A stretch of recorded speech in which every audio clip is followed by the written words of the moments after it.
Our first reading for the morning was taken from the book of Exodus and chapter 19. Exodus chapter 19, and the first eight verses were read for us this morning. And I want to dwell on these verses because these are pivotal in the history of salvation, in the history of the believers, in the history of the church. If we read the first 18 chapters of the book of Exodus, we see the Israelites in bondage in Egypt. And they were being oppressed by the Egyptians, and they broke out before the Lord, and they yelled before the Lord and asked for his help. And then the Lord God appointed Moses to deliver them out of Egypt. So the first 18 chapters of the book of Exodus are the story of the redemption of the people of God, the story of the redemption of Israel, how God brought them out of Egypt. And now they are back in the desert of Sinai at a place called Rephidim. And God now wants to give them his law, the Torah, the instruction. But before he does that, he renews the covenant with them. The covenant that he had made with their father Abraham. And we read about that in the 17th chapter of the book of Genesis. So the covenant was made with Abraham. The children of Abraham were in bondage, in captivity, and God brought them out with his mighty arm. There are two things that I would like you to remember as we dwell on this message this morning. One, who is renewing the covenant with his people? And with whom is the covenant being redeemed, is being renewed? And to whom the law will be given? Sometimes we take a very black and white sort of a view that the Old Testament was law and the New Testament is grace. But that is not so. The basis of the law, the Torah, was grace. You see, God redeemed who gave this law? It was the God who redeemed his people out of bondage. And this is something that we need to remember. And to whom was the law given? It was given to a redeemed people. Law was not the condition for redemption, for salvation. Law was given to a people who had already been redeemed, who had already been saved by the mighty power of their God. So we cannot just take that view that the Old Testament was law and the New Testament is grace. God first redeemed his people and then he gave them his law. But before he could give them his law, he had to renew the covenant with them. They have been in Egypt for more than 400 years now. Probably they forgot who their God was. And what did he do for their forefathers? So now it is the time that the covenant may be renewed with them. But the basis of this covenant is the covenant that God made with Abraham. God blessed Abraham in Genesis chapter 12, and if we look at the first 3 verses of Genesis chapter 12, it is written, the Lord said to Abram, leave your country, your people, and your father's household, and go to the land I will show you. I will make you into a great nation, and I will bless you. I will make your name great, and you will be a blessing. I will bless those who bless you, and whoever curses you, I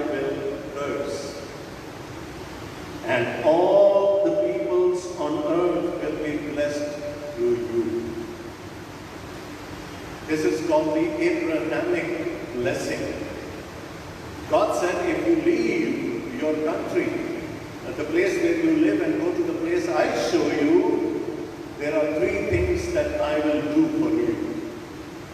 I will make you a great nation. I will give you a great name. And thirdly, I will give you a great blessing. So a nation, a name, and a blessing. And the blessing is going to be for the whole world, for the entire human race. He said, all the peoples on earth will be blessed through you. This was the first time that God very explicitly declared his intention, his mission. He was going to bless all the peoples of this world, and they would be blessed through the seed of Abraham. And that is the basis. God made this covenant, this promise with Abraham, and now he is renewing it with his people, Israel. So, Exodus chapter 19, starting at verse 1, in the third month after the Israelites left Egypt, on the very day they came to the desert of Sinai. After they set out of Rephidim, they entered the desert of Sinai, and Israel camped there in the desert in front of the mountain. Now this mountain has a lot of names. In the world of today, it's called Jabal Musa. But in those days, it was called Horeb. It was called the Mount Sinai. So it has a lot of names. And it says, then Moses went up to God, and the Lord called to him from the mountain and said, this is what you are to say to the house of Jacob, and what you are to tell the people of Israel. What the same thing. Jacob was renamed Israel after a wrestling bout with God. So he says that this is what you are going to tell my people, the Israelites, the seed of Abraham and the seed of Jacob. And he reminds them what he just did for them. You yourselves have seen that what I did to Egypt, and how I carried you on eagle's wings and brought you to myself. So there is a basis for this covenant, and there is a basis for the law of God, for Torah. And the basis is that God is saying, I redeemed you out of Egypt. I have done something for you. I redeemed you. I saved you out of that slavery. I brought you out of Egypt. And you would recall what I did to the Egyptians. The entire Egyptian army was drowned in the sea in plain sight. He said, you remember what I did for you. You remember that I saved you. And now I would like to renew my covenant with you. Now if you obey me fully and keep my covenant, then out of all the nations you will be my treasured possession. So, I saved you. What do I expect from you? That you would honor this covenant with me, and that you would obey my laws. Jesus Christ in the Gospel of John said, if you love me, you will obey my commands. So there is always that basis on which God asks for our obedience. He says, I saved you, I redeemed you out of Egypt, and that's why I ask of you now to be obedient to me and to keep my covenant. And if you do that, you will be my treasured possession out of all the nations. And God says, although the whole earth is mine. This is royal language. This is kingly language. God said, I am the king over all the earth. Everything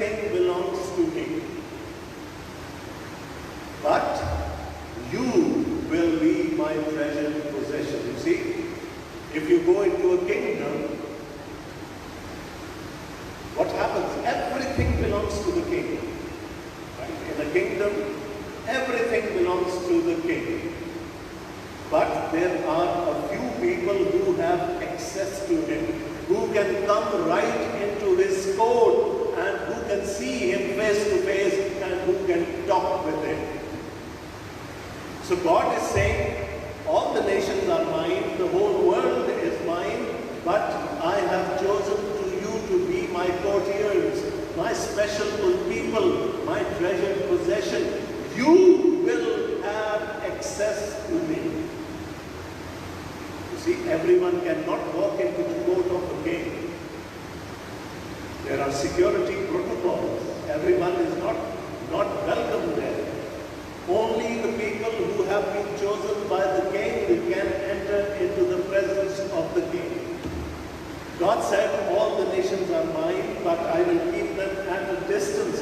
But you, O Israel, are my treasured possession. You will have direct access to me. And this is a great privilege. This is a great privilege. And he goes on to say, you will be for me a kingdom of priests and a holy nation. So, Israel was going to be the treasured possession of God. He said, you will be a holy nation for me. I have set you apart for myself. I have set you apart for a special purpose. You are a holy nation. Holy means something that has been set apart for a special purpose. But now the third thing is very, very important to understand. God said, you will be a kingdom of priests for me. Every one of you, every one of you. Not only the sons of Aaron, but every one of you is going to be a priest unto me. Whenever there is a privilege, there is also a responsibility attached to it. There is an obligation attached to it. God said, you will have access to me. God said, I have set you apart, but now comes the obligation. You will be for me the kingdom of priests. Now what does the priest do? At the end of the service, you will watch Reverend Kamran facing towards God, towards the altar, and he will be praying on our behalf. So when he does this, he is representing us to God. But when he turns around and he does this to bless us, he is representing God to us. So a priest is a conduit between God and his people. And God said, Israel, listen, you are going to be the kingdom of priests for me. You are going to bring all the nations back to me. You will be the source of salvation for other people on behalf of me. We use a word for our priests, a title rather for our priests, which is called presbyter. Presbyter. And it comes from a Greek word, presbyteros. And presbyteros means a bridge builder, the one who builds bridges. So a presbyter, a priest, builds a bridge between God and his people. He takes the hand of the individual and puts it into the hand of God. He has this dual responsibility. He represents the people to God, and he represents God to the people. And that is what would happen on the day of atonement. The chief priest would take the blood of animals right into the very presence of God, into the Holy he will intercede on behalf of the people. And when he would come out, he would extend his arms and say, the Lord bless you, the Lord make his face to shine upon you. So God said, now this is your responsibility, that you are my treasured possession, you are a holy nation. Now this is your responsibility, that you will have to bring all the nations back to me. This is the mission of God, first given to Israel.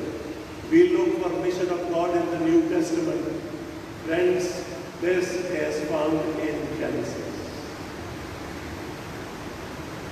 The first missionary task was given to the nation of Israel, that they had to bring all the other nations to God. What did God say to Abraham? What did he say?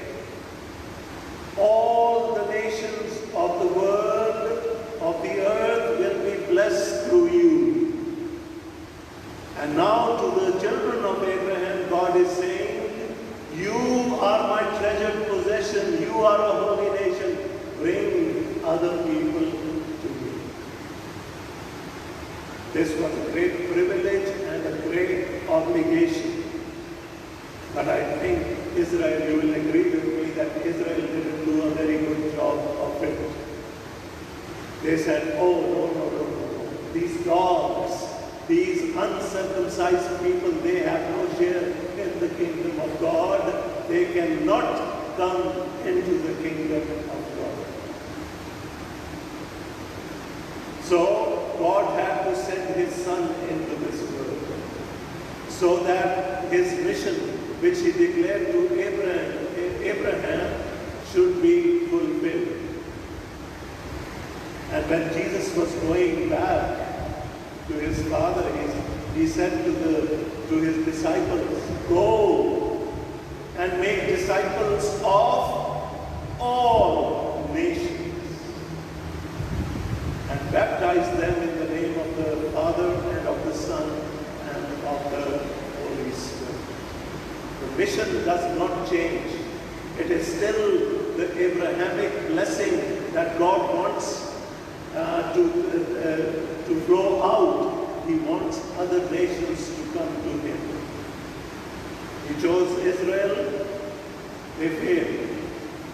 God sent his son. He gave the mission to his disciples. And his disciples then gave that mission to his church. I'm reading a few verses for you from 1 Peter. 1 Peter chapter 2 and verse 9. It was Moses speaking to the Israelites on Mount Sinai. It was God speaking to the Israelites. Now this is Peter speaking to you and to me. 1 Peter chapter 2 and verse 9. But you are a chosen people. Any change? Any change?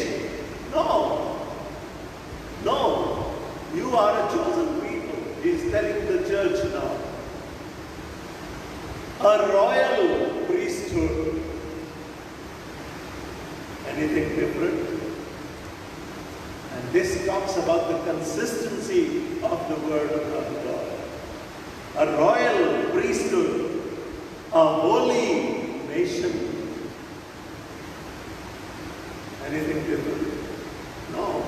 A people belonging to God, that you may declare the praises of him who called you out of darkness into his wonderful light. So the onus of responsibility that came upon the shoulders of Israel now lays squarely on the shoulders of the church. It lays very squarely on your shoulders and on my shoulders I mean, only the priests are not responsible. We, all of us, are a royal priesthood. We have to go out and bring the lost unto the Lord. With every privilege there is an obligation. So today we stand in place of Abraham, in the children of Abraham. We stand in the place of Israel. And we are the spiritual children of Abraham. The mission was, all the nations of the world should be blessed through you. And today, the church has that responsibility to carry that message of salvation unto the lost world. And this is the opportunity. You see, we were sitting home for so many months now. But I preached online to a number of churches. And you wouldn't believe, I preached to a group of believers in the kingdom of Saudi Arabia. Sitting in my home in Karachi, I preached to people in Saudi Arabia. I didn't even ever thought it in my wildest dreams that I would ever be able to do it. But God made it possible. And since I was live on the internet, I don't know how many other people would have shared in that meeting and would have listened to the word of God. Today we have the technology in front of you. We can connect with people. We do not even have to be there in person. My brothers and my sisters, this is the day. This is the opportunity. The world needs the message of salvation. The world needs that message of comfort and solace and of a relationship with God. And this is the time that we take the onus on ourselves. This is the time to reach out. And this is the time to fulfill the mission of God. All the nations of this world will be blessed through you. We are a royal priesthood. Always remember. Let's bow our heads and pray. Father Almighty, we thank you for this great privilege of calling us to be your priests. We thank you, Father, that we can build bridges. We can bring the lost world to you, into your salvation. And it is all because you promised to your servant Abraham that this is your plan, this is your vision. Today, Father, in that big machinery of your salvation, we are very small gods. But we thank you and we praise you that you can use us. And you are using us. I thank you and I praise you for this privilege. And I also thank you and I praise you for the obligation that comes with it. Give us the strength. And more than the strength, give us the wisdom so that we can take advantage of the opportunities that we today have. Father, let us bless and glorify your holy name.